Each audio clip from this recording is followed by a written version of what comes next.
1 Samuel capítulo 18, a partir do versículo 6, eu peço que você deixe sua Bíblia aberta. Nós vamos hoje ver até o versículo 30, mas agora nós vamos ler apenas o versículo 6, tá bom? Todos encontraram? Amém? Diz assim a palavra do nosso Deus. Quando os soldados voltaram para casa, depois que Davi matou o filisteu, as mulheres saíram de todas as cidades de Israel ao encontro do rei Saul, com cânticos e danças, com tamborins, com músicas alegres e instrumentos de 3 cordas. Até aqui, vamos orar nesse momento. Senhor, obrigado pela Tua palavra. Ó Deus, eu dependo completamente do Senhor, preciso que o Teu Espírito opere hoje à noite mais uma vez por meio da Tua palavra. Que eu possa, Senhor, ser apenas um instrumento nas Tuas mãos. Que embora seja a minha voz que os meus irmãos vão ouvir, mas que seja a voz do Senhor falando por meio da Tua palavra, por meio do Teu Espírito, no mais profundo do coração de cada um aqui. Possamos sair daqui hoje desafiados pela Tua palavra. Que nossas vidas possam refletir a glória do Senhor. Eu te peço, em nome de Jesus Cristo. Amém. Amém. Meus irmãos, deixa eu falar uma coisa para vocês, tá? Tem um negócio na linguística que a gente chama de campo semântico. O que é isso? É o campo de possibilidades, possibilidades de significado que uma palavra pode ter, ok? As palavras, elas, ao longo do tempo, elas vão muitas vezes ampliando ali seu leque de significados. Então, uma palavra que às vezes ela começa sendo utilizada para se referir a algo, à medida que o tempo vai passando, pelo uso que vai sendo feito daquela palavra, então aquela palavra começa a ganhar novas nuances, né? E às vezes até o próprio significado dela se expande tanto que ela vai ter um significado e o oposto desse significado, algo que não tem nada a ver com esse significado dentro do seu próprio campo semântico. Isso é muito comum de acontecer. Por exemplo, se eu escrevesse num quadro a palavra falou, e eu pedisse para você me dar o significado, qual significado você me daria dessa palavra?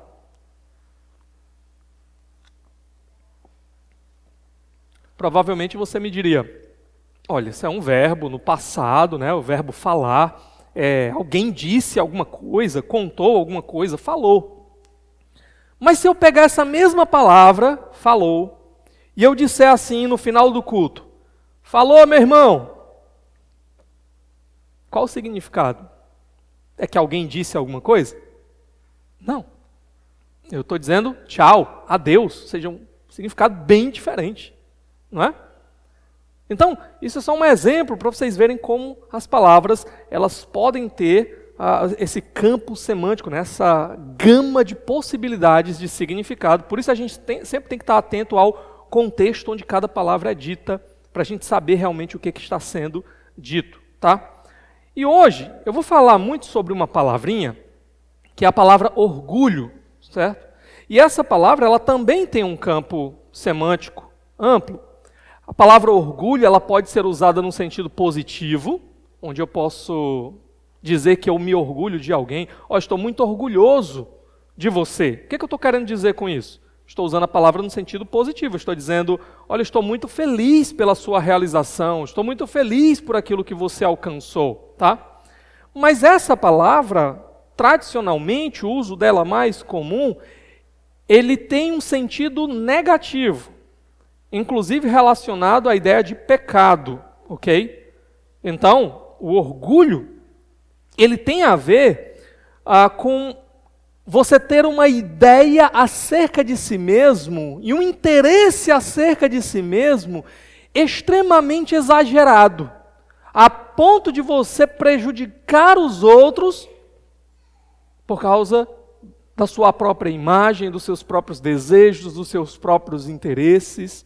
Eu costumo tentar definir a ideia de orgulho com a ideia de alguém que só olha para si. Os seus olhos estão fixos em si mesmos. E quando olha para alguém, além de si, olha apenas para usar como uma peça dentro dos seus interesses, olha apenas para diminuir, para se colocar como superior, para passar por cima, para prejudicar. Então o orgulho, ele é apresentado nas Escrituras como um pecado. E quando eu estava estudando essa passagem, eu vi que dentro dela, o tema que está por trás de todas as ações que vão ser realizadas aqui é exatamente o tema do orgulho. Porém, essa semana, eu vi que a palavra orgulho gerou muita polêmica também, né? Ontem que eu fui perceber, eu vou pregar sobre orgulho, mas teve uma treta danada agora esses dias sobre orgulho. Porque lá nos Estados Unidos, por exemplo, esse mês agora está sendo celebrado por uma série de entidades como o mês do orgulho, né? E qual o conteúdo? Orgulho de quê? Né? A gente sabe, no caso lá, o orgulho é o orgulho acerca de uma opção sexual de um grupo de pessoas. Okay? E aí teve um pastor famoso que também iniciou uma série de mensagens sobre o orgulho e botou o nome orgulho lá com as cores do arco-íris, né? E aí teve lá mais uma confusão, mais uma treta aí envolvendo tudo isso. Não é sobre isso especificamente que eu vou tratar hoje aqui.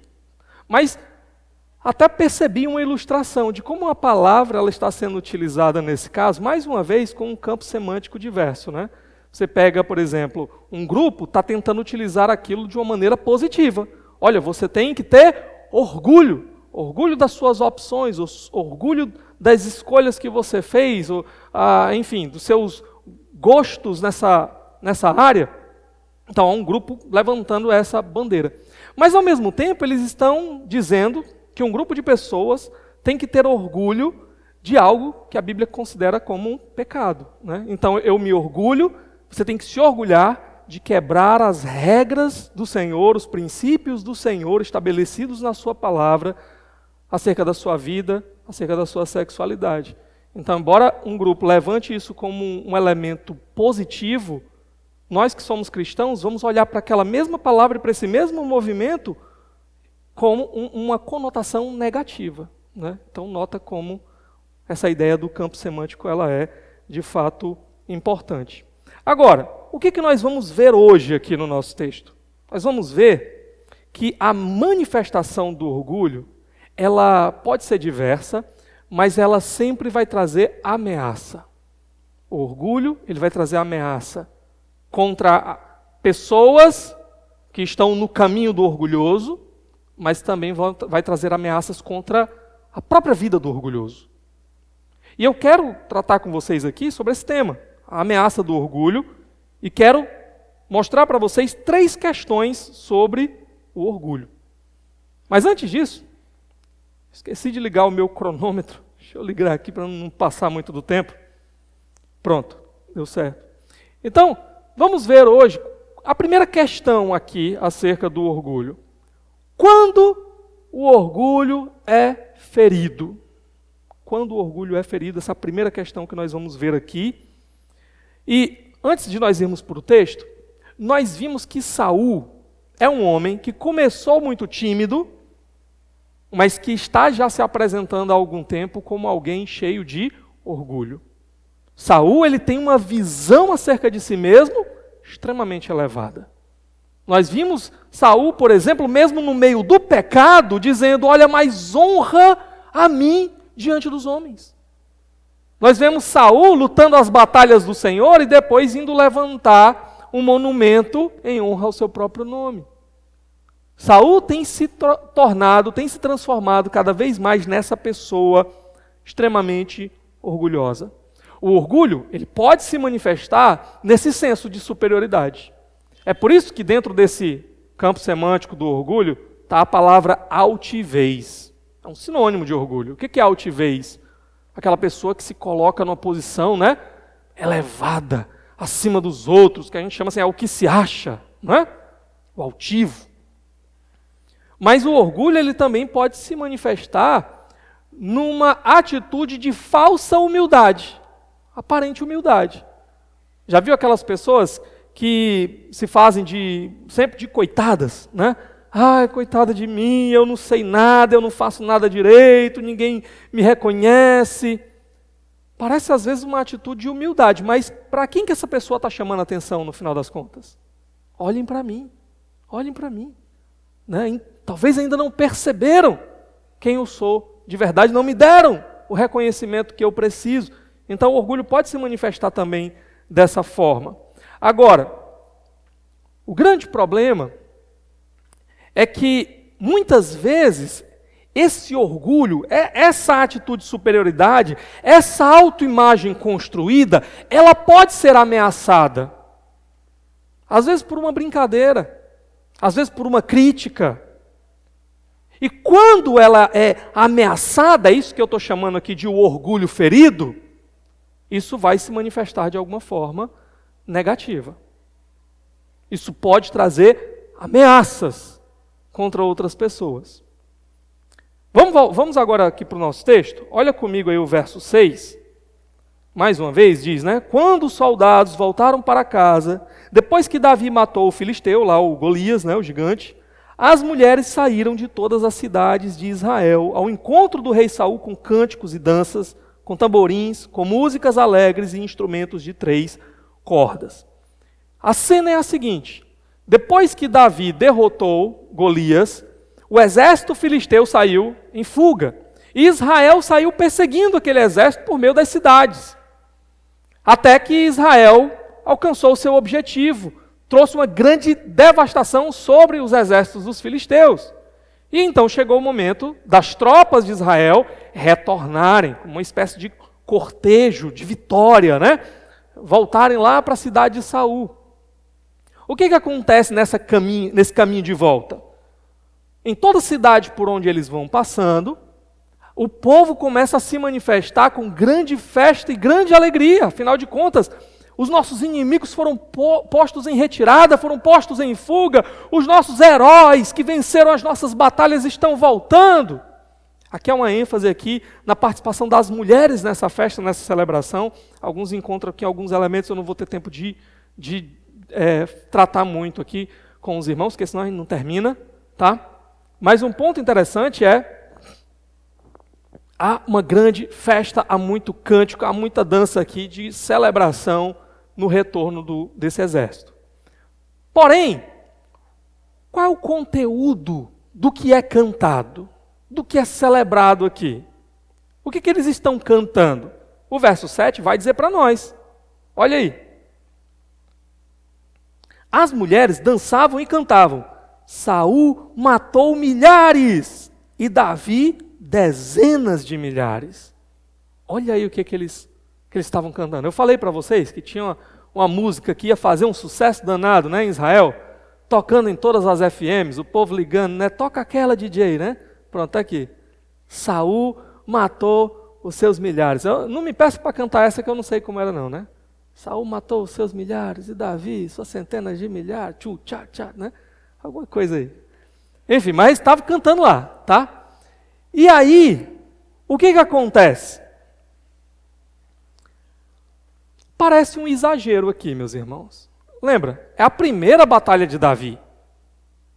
Mas não é a primeira de Saul. Saul já teve vitórias grandiosas. Então dizer que Saul matou milhares, matou um bocado de gente, mas que Davi, dezenas de milhares, convenhamos que parece ser de fato um exagero.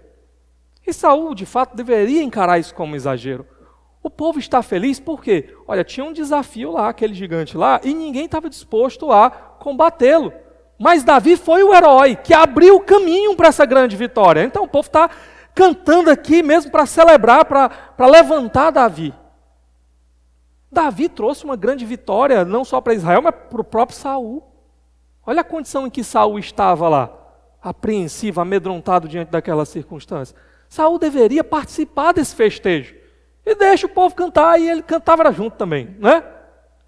Porém, isso daqui não vai trazer uma reação boa para Saul. Por quê? Porque isso vai tocar no orgulho de Saul. Isso vai ferir o orgulho de Saul. Ele que se preocupava tanto com a sua imagem, agora está se enxergando como diminuído na frente de Davi. Essa é a grande questão. E aqui, meus irmãos, a gente já pode tirar alguma lição para as nossas vidas, não é?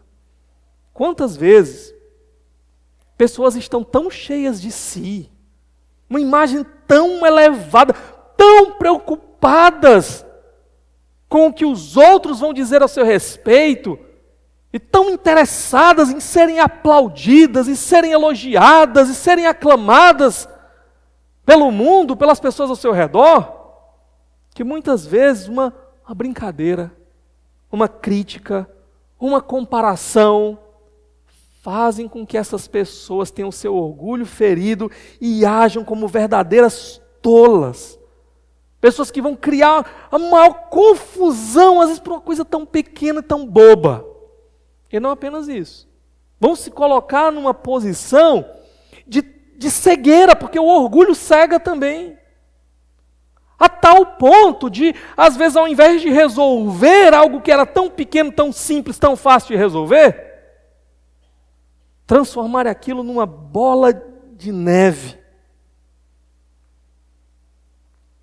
Esquecerem de tantas coisas.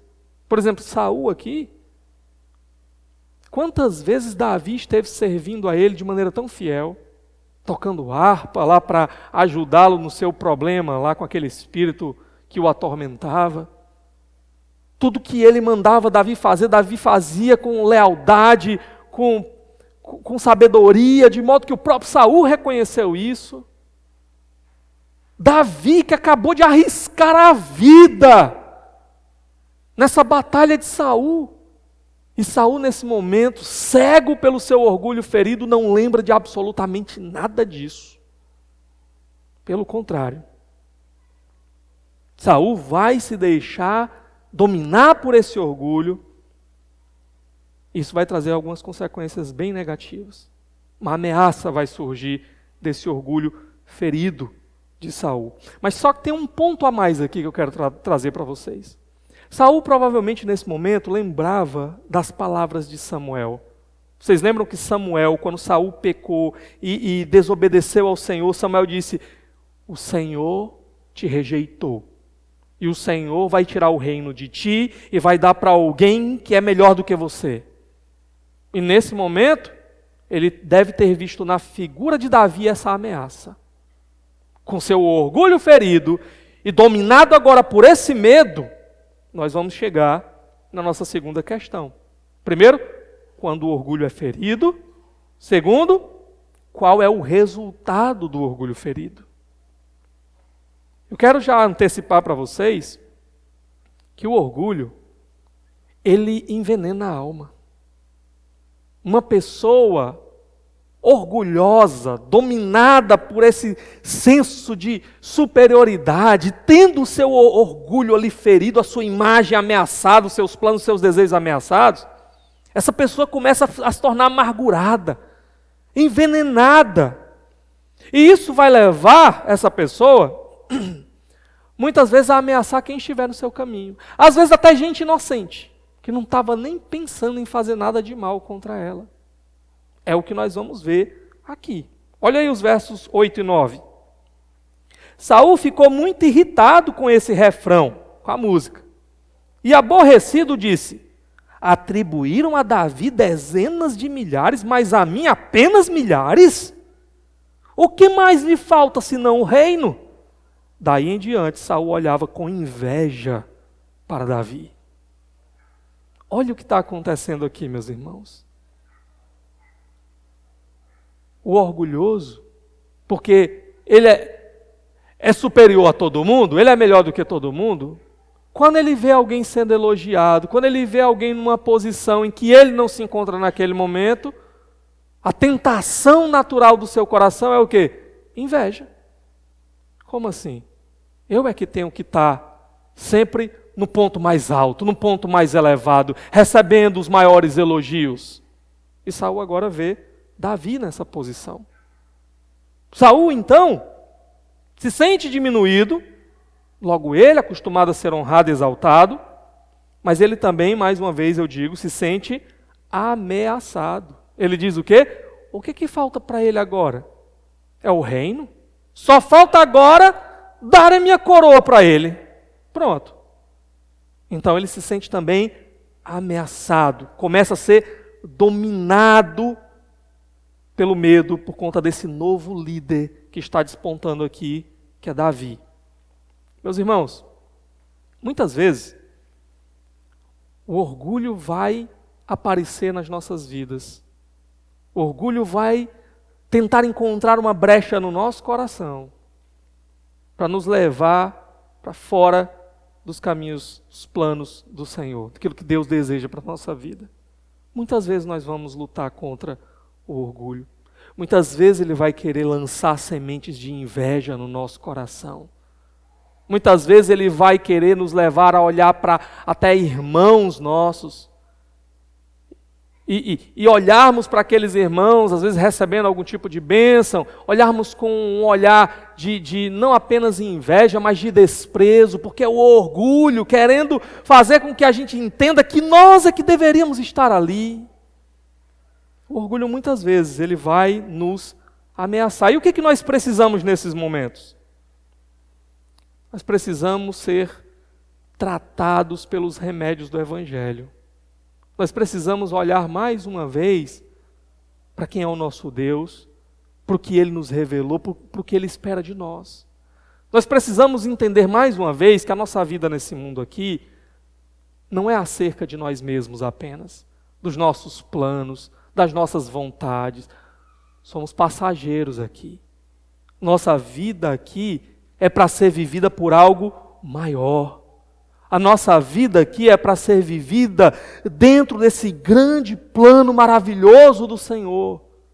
É ser gasta para fazer o nome dEle grande, não o meu. Ser gasta no serviço aos meus irmãos, usando os dons que eu recebi dEle, para que por meio disso, Ele receba toda a glória. Saul era o rei de Israel. Mas Saul não estava ali como rei de Israel para roubar da glória de Deus para si mesmo. Ele estava confundindo as coisas. Ele estava ali para ser apenas um instrumento nas mãos do Senhor, para conduzir esse povo cada vez mais para perto do Senhor. Mas Saul estava querendo conduzir esse povo para si mesmo, para a sua própria glória.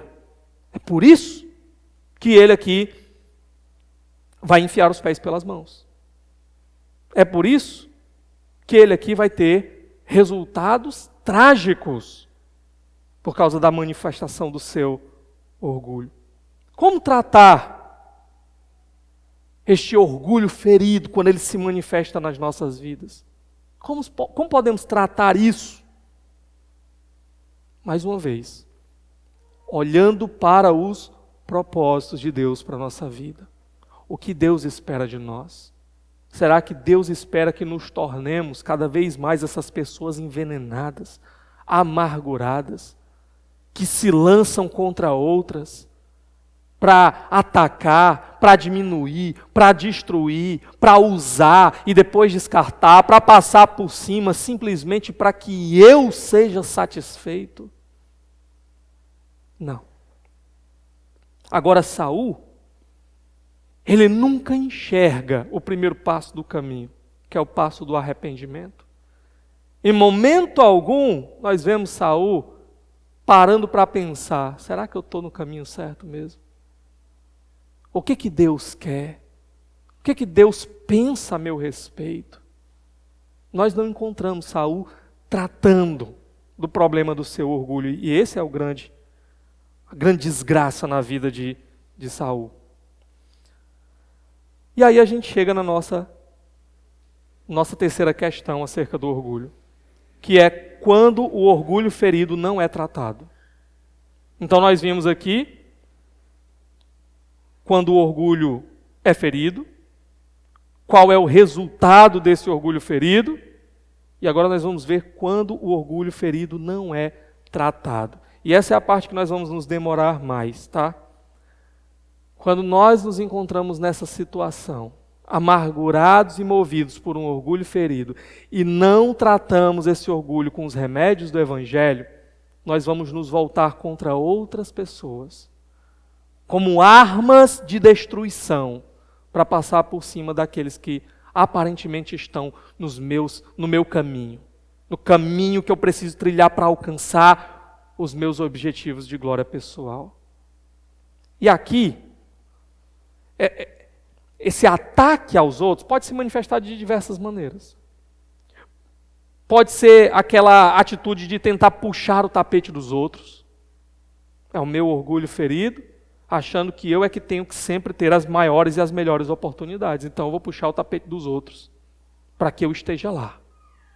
Pode se manifestar através de calúnias, de difamação, falsas acusações contra pessoas, porque eu preciso diminuir os outros para que eu seja elevado, para que eu seja levantado. Pode se manifestar numa atitude dissimulada, fingida, para que na primeira oportunidade que eu tenha, eu tome o lugar do outro. Pode se manifestar por meio de uma atitude de vitimização, que eu já falei anteriormente. Pode se manifestar na tentativa de diminuir o outro. E nos casos mais extremos vai se manifestar como?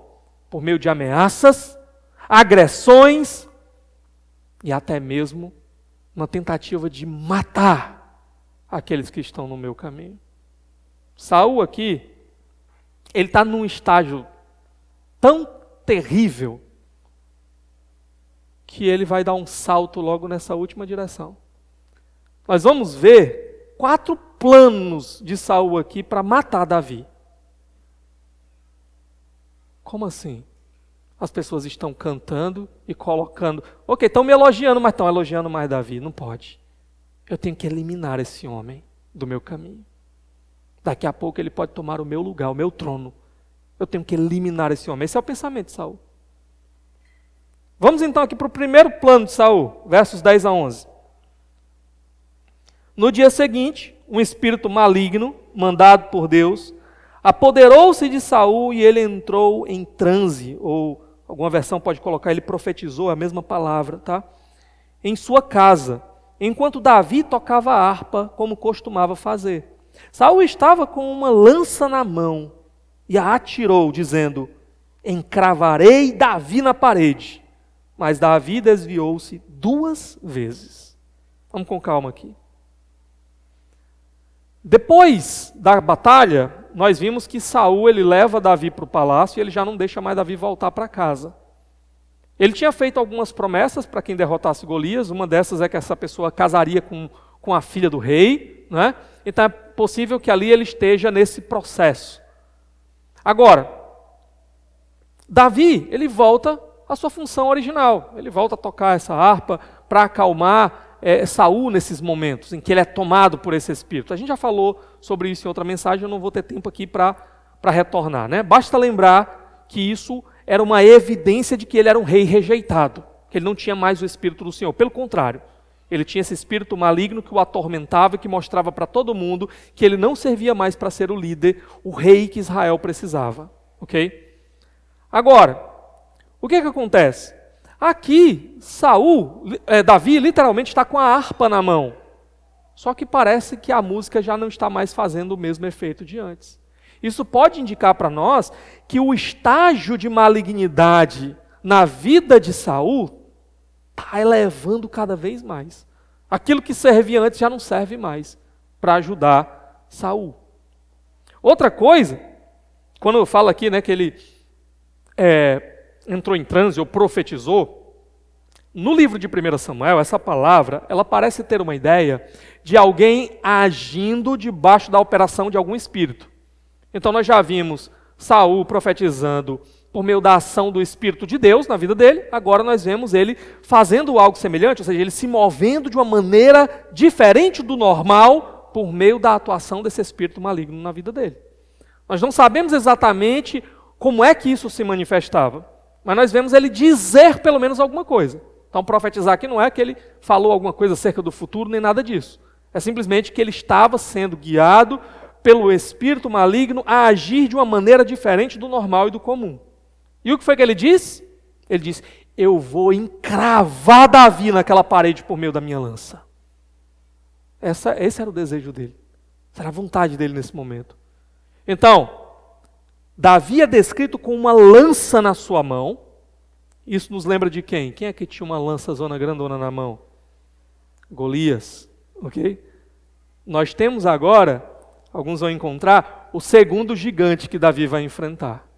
O primeiro foi o gigante filisteu, Golias. Agora é o gigante israelita, Saul. Vocês lembram que Saul era grandão, não é? Então ele tem uma arma na sua mão, uma lança, assim como Golias tinha. Enquanto isso, Davi tem na sua mão uma harpa, que não é o instrumento mais adequado para essa batalha. Assim como também aquelas pedrinhas no seu alforje não eram também os instrumentos mais adequados para aquela batalha. Mas é assim que Deus faz, não é? E nós não vamos ver aqui em momento nenhum Davi revidando ao ataque de Saul. Ele apenas se esquiva. Por 2 vezes, nota, 2 vezes Saul tenta matar Davi nesse momento aqui. E ele se defende, ele se esquiva. O plano, esse primeiro plano, ele falha. Olha o que acontece no verso 12. Aqui nós temos a explicação do narrador. Saul tinha medo de Davi, porque o Senhor o havia abandonado e agora estava com Davi. Saul começa a ter essa consciência. O Espírito de Deus o abandonou. Mas não somente isso. Ele olha para Davi e ele tem a consciência de que o Espírito está sobre ele, está operando através da vida de Davi. Meus irmãos, olha o que o orgulho faz. Olha o que a inveja faz. Olha o que alguém dominado pelo medo por causa do orgulho, por causa da inveja faz. Essa pessoa vê claramente, tem um homem sendo usado por Deus.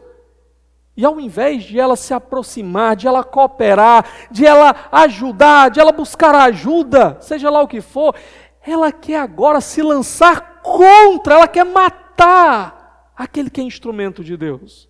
Olha o tamanho da loucura do pecado. É o que está acontecendo aqui com Saul. Bom, o primeiro plano falhou. O que sobra? Não consegui matar com as minhas próprias mãos. Vou armar agora um novo plano, onde eu não precise mais agir com as próprias mãos. Talvez Saul percebeu quando voltou a si que ficaria socialmente ruim ele mesmo matar o grande herói de Israel desse momento. Então o que ele faz? Olha o verso 13. Vamos ver o novo plano, o segundo plano dele. Então afastou Davi de sua presença e deu-lhe o comando de uma tropa de 1000 soldados que Davi conduzia em suas campanhas. Pronto, vamos lá. Se Saul tinha medo de Davi, tinha inveja da popularidade que Davi estava alcançando, por que Saul tira Davi do palácio e coloca ele como um comandante de uma tropa do seu exército? À primeira vista, parece não fazer sentido, não é? Só que o que Saul está querendo alcançar com isso? Saul está querendo, primeiro, tirar Davi do ambiente seguro do palácio e colocar Davi nas linhas de batalha, para que, quem sabe assim, talvez, se arriscando nos combates, liderando um exército nos combates, ele acabe sendo morto. Esse é o novo plano dele. Eu vou mandar ele liderar uma tropa para que, quem sabe, nos combates ele acabe morrendo. Esse é o plano, vai ficar cada vez mais claro para nós à medida que a gente for vendo o texto aqui, tá? Mas olha o verso 14. Ele diz assim: ele tinha êxito, Davi, né, em tudo o que fazia, pois o Senhor estava com ele. A palavra aqui para ele tinha êxito, ela também pode ser entendida como Davi, ele era sábio em tudo que ele fazia. E por isso ele conseguia realizar as coisas da maneira correta. A ideia aqui, meus irmãos, muito interessante, é que porque Davi era sábio, E sabedoria, lembrem, né? É uma atitude de você se colocar em comunhão com Deus e andar de acordo com a vontade de Deus. Então, porque Davi estava andando com Deus e fazendo as coisas do jeito de Deus, ele estava obtendo resultados positivos de acordo com a vontade de Deus. Agora, o segredo não era que Davi ele era mais inteligente, ele era melhor. O segredo, fica claro, Deus estava com ele. Deus era o segredo de Davi estar conquistando aqui essas vitórias, está sendo bem sucedido aqui nessas vitórias. E aqui também a gente já aprende algumas coisas, sabe? Fazer as coisas do jeito de Deus tem a tendência de te colocar numa posição agradável. Vamos colocar assim. Quando a gente estudou o livro de Provérbios, nós vimos esse princípio sendo apresentado diversas vezes, de diversas maneiras. Quando você começa a viver uma vida de acordo com os padrões de Deus, por exemplo, você não vai ter medo que a polícia bata na sua porta para lhe prender, você não está fazendo nada de errado. Você não vai ter medo de que inimigos cheguem lá tramando planos contra a tua vida, porque você não está criando inimigos, você não está agredindo ninguém, ameaçando ninguém, entrando nesses relacionamentos conflituosos. Enfim, você não vai mais, por exemplo, gastar os recursos que Deus coloca nas tuas mãos de maneira irresponsável, de modo que vão vir cortar a tua luz, vão vir cortar a sua água, né? Não vai ter dinheiro para comer, não, você vai trabalhar com afinco. Então, a tendência é as coisas irem caminhando bem, as coisas irem melhorando na sua vida, quando você age com sabedoria, quando você começa a viver num padrão do jeito de Deus. Agora, é claro que mesmo o sábio, o crente, ele não está imune a provações. Provações, elas podem aparecer na sua vida, catástrofes podem acontecer na sua vida, coisas que estavam alheias, você fez tudo certo, mas no final das contas, aconteceu um problema que você não esperava. Essas coisas, elas podem acontecer. Os cristãos, os crentes, por mais sábios que sejam, não estão imunes a passar por essas coisas nas suas vidas.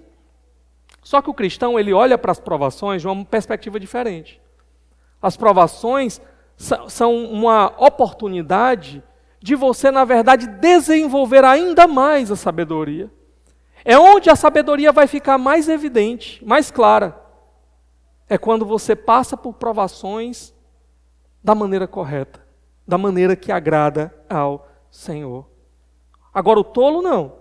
O tolo, ele não anda do jeito de Deus. O tolo, ele mete os pés pelas mãos. O tolo só está preocupado em alcançar vantagens, prazeres aqui e agora. E no final das contas, a sua tolice só vai resultar em desgraça. Em desgraça. Pronto. Saul está se comportando como um tolo. Davi, mesmo sendo perseguido por Saul, mesmo já tendo sido atacado por Saul, continua andando de uma maneira sábia. Continua andando com Deus e buscando fazer a vontade de Deus. E obtendo bons resultados diante de Deus. Agora, o que isso vai gerar em Saul? Olha os versos 15 e 16. Vendo isso, Saul teve muito medo dele. Todo Israel e todo Judá, porém, gostavam de Davi, pois ele os conduzia em suas batalhas. O medo de Saul só aumentava cada vez mais. Coloquei esse homem no campo de batalha para ver se ele morre de uma vez. E não, ele foi mais popular ainda.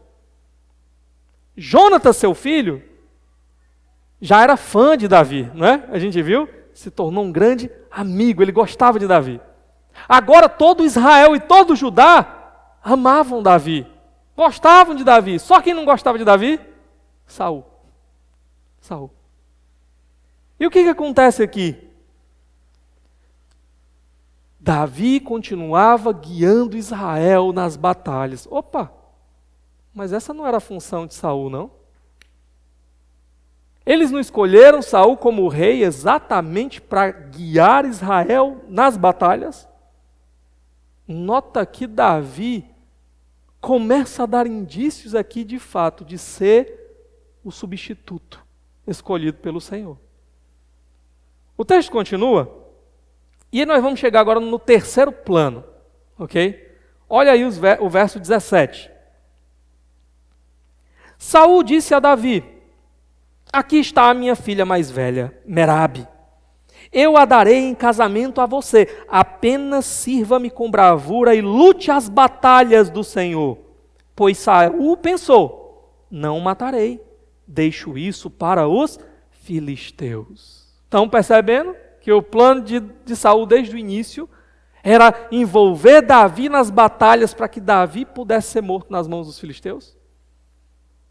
Já que simplesmente liderar um exército não resolveu o problema, então o que ele faz aqui? Ele oferece a sua filha em casamento. Ele já tinha prometido, não era? Só que tem alguns elementos envolvidos aqui em questão. Mesmo que ele tivesse prometido, eu vou dar a minha filha em casamento do homem que derrotar Golias, esse filisteu, haveria um dote a ser pago e haveria também um prazo. Ok? Então, assim, abriu aqui o edital para casamento com a minha filha, né? O prazo é até dia tal, e você tem que dar esse dote. Estou dando preferência para você, Davi. E aí, você vai aceitar? Nós vamos ver que parece que Davi, ele não se sente numa posição, como é que eu poderia dizer? Numa posição adequada para se casar com a filha de Saul, com a filha do rei. Alguns vão sugerir que isso diz respeito à humildade de Davi. Mas nós vamos ver que provavelmente tem um outro problema, que é a questão do dote. Parece que Davi não tem condições de casar com essa mulher. E aí surge uma nova pergunta.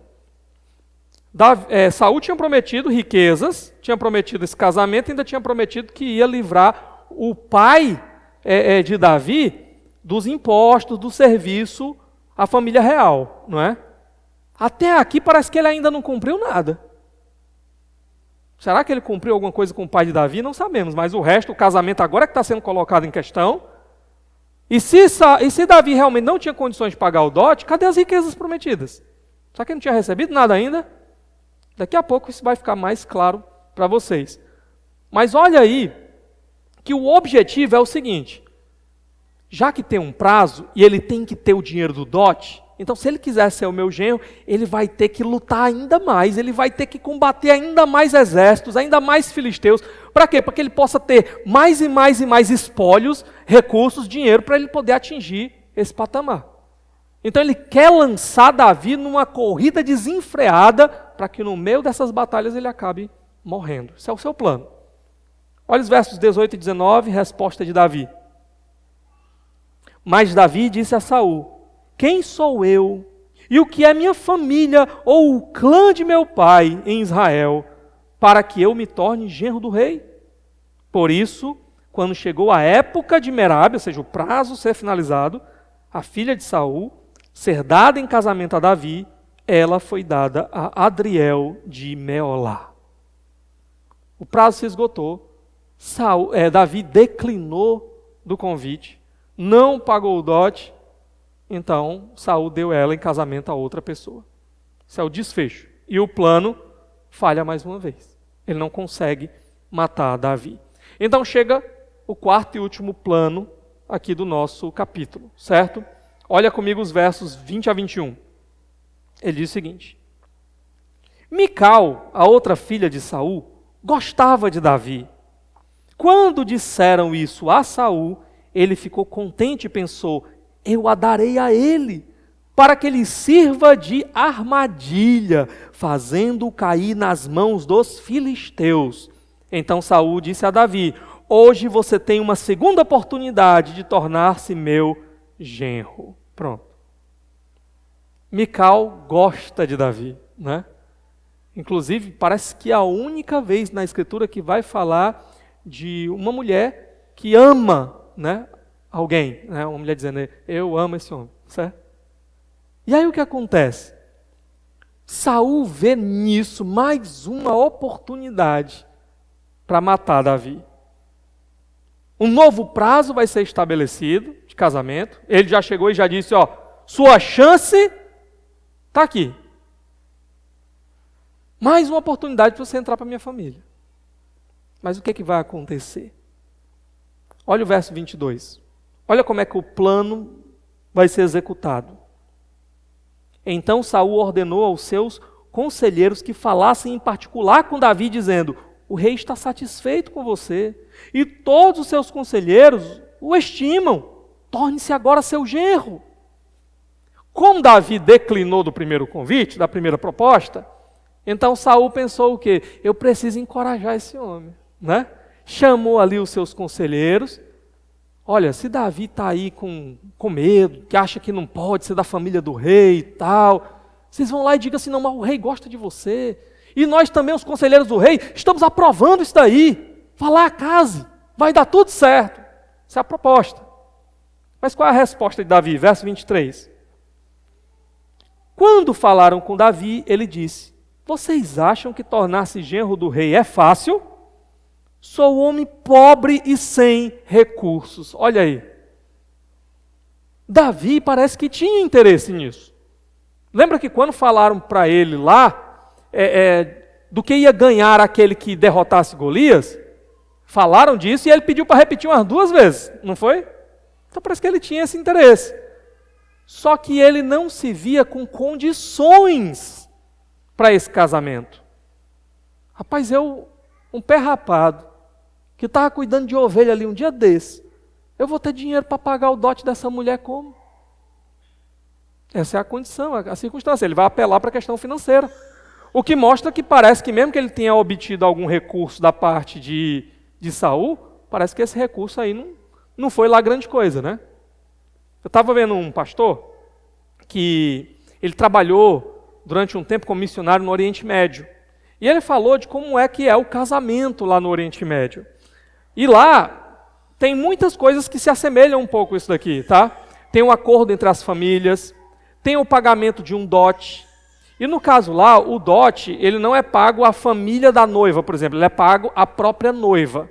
A ideia é que aquele dote, aquele dinheiro, ele vai servir para que a noiva, se acontecer algum problema no seu casamento, ela consiga sobreviver com aquele dinheiro.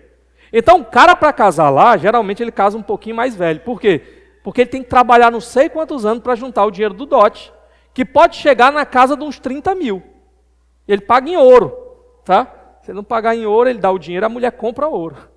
Que é para o dinheiro não se desvalorizar, né? É muito ouro e xalá, né? Como já dizia.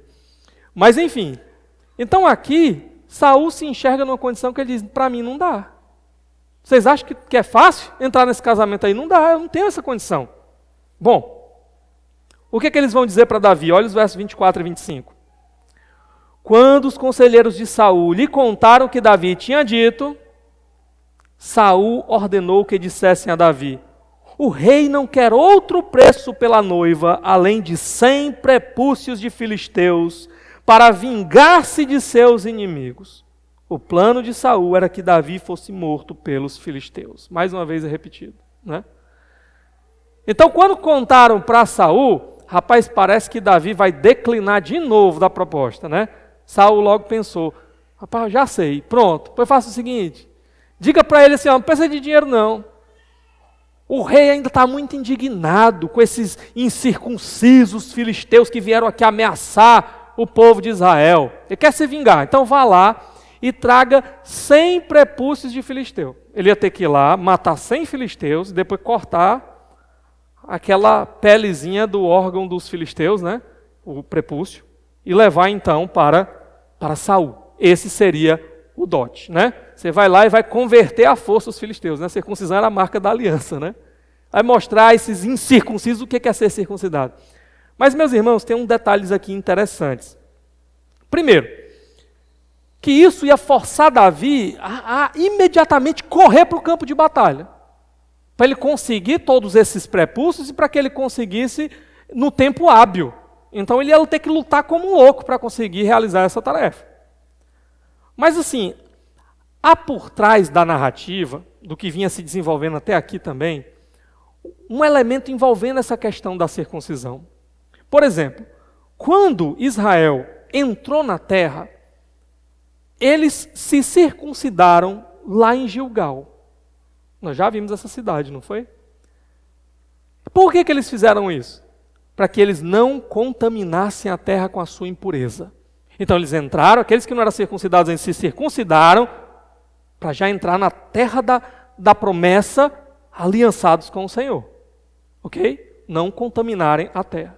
Porém, a desobediência de Saul fez com que Saul se tornasse impuro. Como líder de Israel, ele estava ali também tornando a terra impura.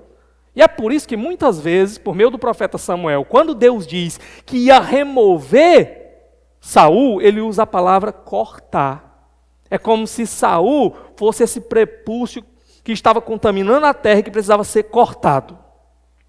Quando Golias apareceu na história, como é que Davi o descreveu? Esse incircunciso. E agora, Davi está sendo mandado nessa missão de circuncidar. É você que é o encarregado para ser um instrumento para purificar mais uma vez essa terra. Então tem esses elementos, essas nuances que vão aparecendo por trás do texto. Tá? Bom, o que acontece? Versos de 26 a 27. Quando os conselheiros falaram novamente com Davi, ele gostou da ideia de tornar-se genro do rei. Por isso, antes de terminar o prazo estipulado, Davi e seus soldados, olha que tinha o prazo, né? Davi e seus soldados saíram e mataram 200 filisteus. Ele trouxe os prepúcios e apresentou-os ao rei para que se tornasse seu genro. Então Saul lhe deu em casamento sua filha Mical. Pronto. Davi vê a oportunidade, Davi gosta da oportunidade. Quer dizer que então o dote é só isso aí? Isso aí eu acho que dá. Acho que dá para mim, né? E ele vai para garantir, ele traz logo o dobro do que foi pedido, né? Era 100 filisteus, vou trazer de 200. Eu não quero nem imaginar como foi essa desgraça de arrancar 200 prepúcios de filisteus, né? Mas ele foi lá e fez, antes do prazo. Falhou mais uma vez os planos de assassinato de Saul. E Saul então teve que cumprir a sua parte, né? Ele deu a sua filha Mical em casamento. E aí a gente chega, versos de 28 a 30, com dois resumos de tudo isso que a gente viu aqui. Primeiro, olha aí os versos 28 a 29. Quando Saul viu claramente que o Senhor estava com Davi e que sua filha Mical o amava, temeu ainda mais e continuou seu inimigo pelo resto de sua vida. Jonatas, Mical, o povo, todo mundo ama Davi. Mas Saul permanece nesse ódio contra Davi. Esse ódio crescente. Ele passa a odiá-lo ainda mais. Quanto mais claramente ele vê Deus na vida de Davi, mais ele o odeia. Olha no que Saul está se tornando.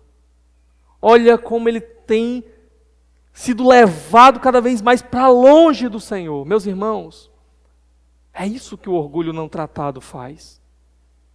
O pecado, não só o orgulho, qualquer pecado, quando ele não é tratado, quando ele não é levado para os pés do Senhor, quando ele não é colocado diante do Senhor em clamor, em lágrimas, para que o Senhor venha e restaure, purifique, limpe, ele sempre vai querer arrastar para a destruição.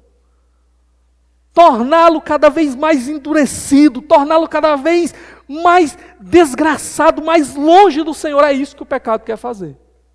E é isso que ele está fazendo aqui na vida de Saul. Agora, e Davi? Olha o verso 30. Os comandantes filisteus continuaram saindo para a batalha, e todas as vezes que o faziam, Davi tinha mais habilidade do que os outros oficiais de Saul, e assim tornou-se ainda mais famoso. Davi só estava preocupado com uma coisa: o que é que Deus espera de mim, o que é que Deus espera que eu faça. Como é que Davi, ele lida com as ameaças? Muitas delas, às vezes, ele não está nem consciente de que aquilo é uma ameaça à vida dele. Mas sabe qual é a preocupação dele? A preocupação dele é obedecer ao Senhor. é andar com Deus. E quanto mais ele anda com Deus, mais ele obedece ao Senhor, mais o Senhor vai usando Davi e abençoando Davi. Na nossa vida, meus irmãos, é assim também. Sabe, vai aparecer ameaças diante de nós. Vai aparecer opositores, como Saul aqui diante de Davi. E sabe qual é que tem que ser a nossa preocupação? Muita gente se perde nisso. Muita gente fica preocupada em saber, peraí, como é que eu provo que eu é que estou certo nessa circunstância? Ou como é que eu faço para mostrar que essa pessoa é uma pessoa terrível, que está me perseguindo, que isso, aquilo, outro, e ficam gastando energia com isso. Sabe onde é que a gente tem que gastar a nossa energia? No Senhor, em andar com o Senhor, em viver para o Senhor. Entrega o teu caminho ao Senhor, confia nele e o mais ele fará. É isso que Davi está fazendo, é isso que nós temos que fazer. Nós não precisamos nos defender, meus irmãos. Claro, há momentos que vão exigir de nós algo do tipo. Mas no que depender de nós, nós temos é que lembrar, nós temos um advogado que intercede por nós. Nós temos um Deus que luta as nossas batalhas. O que nos cabe é confiar nele, obedecê-lo, andar com ele, viver com ele. É isso que o Senhor espera de nós. Mas o que a gente aprende com tudo isso que nós vimos aqui? Primeiro, o que a Bíblia fala sobre o orgulho? Nós vimos aqui alguém como um exemplo claro de uma pessoa tomada pelo orgulho e vivendo movida por esse orgulho. Mas o que a Bíblia fala sobre o orgulho? A Bíblia fala muitas coisas, mas em resumo, a Bíblia fala que Deus odeia o orgulho. Deus odeia o orgulho. Ele odeia essa atitude de pessoas que se sentem o centro do universo, que se sentem autônomas, que acham que podem todas as coisas sem depender de Deus, que acham que tudo existe para satisfazê-las e apenas isso. Deus não nos criou para vivermos assim, por isso Deus odeia o orgulho. E mais do que isso, Tiago vai dizer que Deus, ele resiste aos soberbos, resiste aos orgulhosos. Sabe qual é a ideia? Deus se coloca como um adversário contra os soberbos. Você imaginou isso? Você ter como adversário o próprio Deus, resistindo, lutando contra você, o que você acha que você vai conseguir dessa luta? Mas é isso que a palavra de Deus diz. Outra coisa, o orgulho, ele pode até se levantar como uma ameaça contra outras pessoas, como a gente viu aqui no caso de Saul. Saul, em todo o seu orgulho, começou a fazer ameaças contra Davi. Mas sabe qual é o resultado final do orgulho? É que ele se levanta contra uma ameaça contra o próprio orgulhoso. A Bíblia vai dizer que a soberba, ela precede a ruína. E a altivez de espírito precede a queda. Sabe para onde é que o orgulho vai te levar? Ruína, destruição completa. Sabe para onde é que essa soberba, essa altivez, ela vai te levar? Queda. Quanto mais o orgulhoso acha que está crescendo, que está se elevando, que está se tornando grande, grandioso, maior vai ser a queda. Maior vai ser a queda. Quantas pessoas eu tenho visto trilhando esse caminho do orgulho, impedindo de serem paradas no meio do caminho e trilhando um caminho para a sua própria destruição. Não sejamos assim, meus irmãos. Não sejamos assim. Se percebermos que o nosso coração está se tornando orgulhoso, está querendo colocar em nossa mente uma imagem acerca de nós mesmos exagerada, que não corresponde à realidade, que não corresponde aos propósitos de Deus para a nossa vida, que estamos usando pessoas ou prejudicando pessoas para satisfazer as nossas vontades. Meus irmãos, caiamos de joelhos diante do Senhor. Clamemos o Senhor por mudança, porque esse é o primeiro passo na direção da destruição e da queda, da ruína completa. Outra coisa, o mesmo texto de Tiago, que fala sobre Deus resistir aos soberbos, é o mesmo texto que vai dizer que Deus, porém, dá graça aos humildes. É isso que o Senhor espera de nós, que sejamos humildes. E quando trilhamos o caminho da humildade, nós podemos contar com a graça do Senhor, com o favor do Senhor. O que é a humildade? É o oposto do soberbo.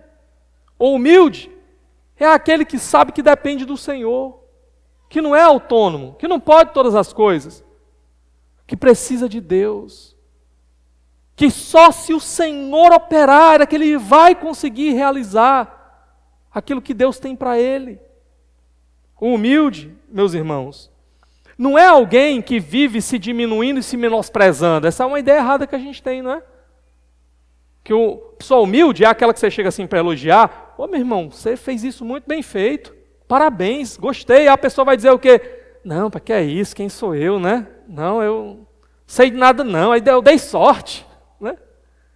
Isso não é um humilde. O humilde de verdade, ele não é doido, ele não é louco. Ele sabe que tem coisas que ele sabe fazer bem feito. Ele sabe que Deus deu para ele dons, Deus deu para ele talentos, exatamente para ele fazer aquelas coisas bem feitas. Ele atribui ao Senhor isso daí. Mas a diferença é que o humilde, ele sabe para que ele recebeu esses dons e talentos. A diferença do humilde com o soberbo é que o humilde, ele não está olhando só para si e porque ele pode ganhar. O soberbo, ele vai usar os talentos dele, e mesmo às vezes com falsa humildade, ele está usando aquilo para ele ganhar alguma coisa, para ele se sobressair de alguma forma. O humilde entende, Deus me deu isso aqui para eu servir os outros. Deus me deu capacidade de fazer essas coisas bem feitas. Ele não está nem pensando em si, ele está pensando no reino de Deus, na glória de Deus, nas pessoas a quem ele serve. Se Deus me deu isso aqui foi para fazer, bem feito mesmo, porque isso vai abençoar outras vidas, vai edificar outras vidas. O caminho, portanto, da humildade, meus irmãos, é o caminho do serviço, servir aos outros. É o caminho do amor, não olhar só porque eu quero, mas olhar para o que vai fazer bem para os outros. Essa é a ideia do amor, e me mover nessa direção, de abençoar os outros. É o caminho do perdão, aqueles que me ofenderam, e eu não vou ficar agarrado a essa imagem que eu construí de mim mesmo, que não pode ser tocada. Eu vou pedir perdão quando eu erro, eu vou aceitar o perdão dos outros. É o caminho da reconciliação. Esse é o caminho da verdadeira humildade. E por fim, deixa eu dizer uma coisa para vocês. Sabe o que é que destrói completamente o orgulho? A cruz. A cruz, meus irmãos, ela destrói completamente o orgulho. Porque o que é que nós vemos na cruz? É Paulo que vai perguntar, né? Cadê a jactância? Cadê o orgulho? Diante da cruz, é destruído por completo, meus irmãos. O que é que nós vemos na cruz? Primeira coisa, nós vemos o nosso pecado. Por que que houve uma cruz? Porque eu pequei.